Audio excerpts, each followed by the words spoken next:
The New York Times writes among the missing in Maui, survivors get lost in the paperwork. The fire that leveled Lahaina burned so hot that officials said some victims' bodies were turned to ash and may never be recovered or identified. That reality has complicated efforts to figure out how many were killed and how many went missing after the inferno on August 8. On Thursday, Maui officials issued a list of 388 names of those still considered missing, in an effort to slim down the number of people whose whereabouts were unknown, a number that at one point was beyond 2,000. Ever since its release, friends, relatives and internet sleuths have anxiously scoured the list. The Washington Post writes before Prigozhin plane crash, Russia was preparing for life after Wagner.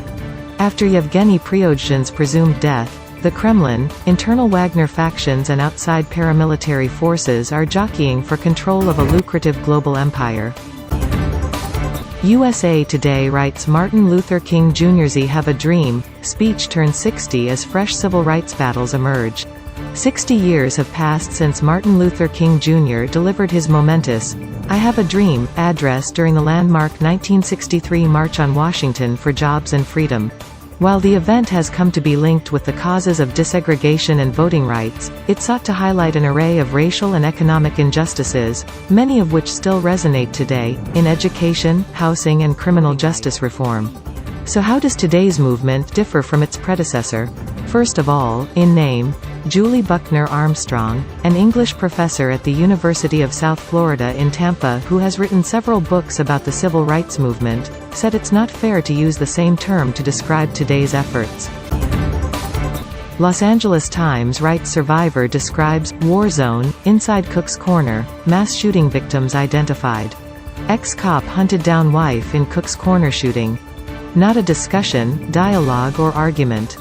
1 minute they were on stage at Cook's Corner playing Rhiannon. Then came a hail of gunfire. New York Post writes death of scooter riding suspect who died after undercover NYPD sergeant threw cooler at him. The death of a scooter riding drug suspect who crashed after an undercover NYPD sergeant threw a cooler at him in the Bronx has been ruled a homicide, officials said Friday. Eric Dupree, 30, died from blunt force injuries of the head, which he sustained Wednesday while fleeing a drug bust on Aqueduct Avenue near West 190th Street in Kingsbridge Heights, a spokesperson for the city medical examiner confirmed. Dupree took off during a buy-and-bust operation conducted by the sergeant, Eric Duran, and was driving his scooter erratically on the street and sidewalk, sources have said. Newsday writes New York officials on lookout for COVID variant that's highly divergent from prior strains. Any significant change in a variant of the COVID-19 virus is a cause for concern, health officials said, because the virus is always evolving, developing better ways to infect its host. The Denver Post writes Cherry Creek rolls Ralston Valley, 35-9, as Bruins overcome key injuries to open quest for Class 5A5 Pete within the first 12 minutes of the season. Two of Cherry Creek's best players were standing in slings on the sideline, and the Bruins already faced their first deficit. No sweat for a team looking to capitalize the D in Dynasty, though.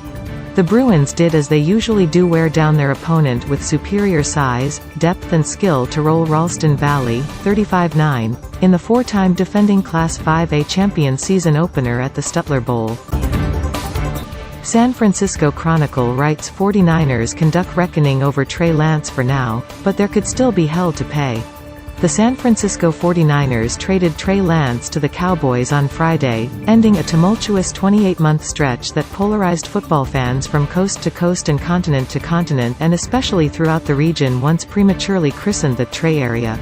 By acknowledging a massive mistake and moving past one of the most scrutinized draft decisions in recent memory in a deal completed a few hours before the start of the Niners' preseason finale against the Chargers at Levi's Stadium, coach Kyle Shanahan drained at least some of the drama from what had been a long, hot summer. As one AFC head coach put it to me Friday morning, "For a team with Super Bowl aspirations, there's a lot of noise coming from that place, and I don't think that's particularly healthy." CNN writes what could the Kremlin have in store for Wagner? Yevgeny Prigozhin turned the Wagner Group from a shadowy band of mercenaries into a feared military powerhouse operating across multiple countries on 3 continents. Now that he is gone, the future of the group is anyone's guess.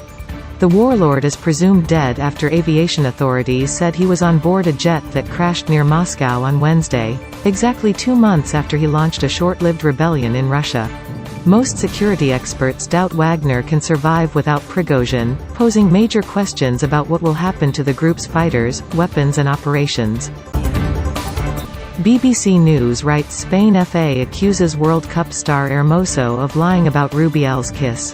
The Spanish Football Federation says it will be taking legal action over midfielder Jenny Hermoso's comments about President Luis Rubiales. Rubiales kissed Hermoso on the lips during the presentation ceremony after Spain beat England 1-0 in the Women's World Cup final.